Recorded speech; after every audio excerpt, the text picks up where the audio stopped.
ভালোবাসা খুবই সুন্দর। ভালোবাসাটা যদি মনের দৃষ্টি থেকে হয়, রূপের নয়। দুইজন দুজনকে যদি নিজের চেয়ে যদি বেশি ভালোবাসা চায়, সেই গল্পতে বিচ্ছেদের শব্দটা কখনোই আসে না। কারণ ভালোবাসা যায় বিচ্ছেদ করার জন্য, ধরে রাখার জন্য। আসলে ভালোবাসার মধ্যে যদি পূর্ণতা পেতে হয়, দুইজনেরই একসাথে লড়াই করতে হবে।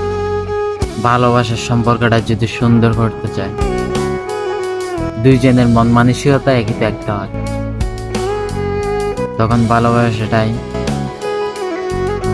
সুন্দর হয়।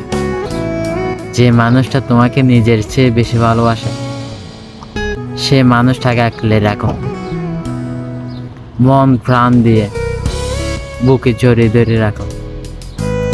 মানুষটা যেন কখনই না হারায়।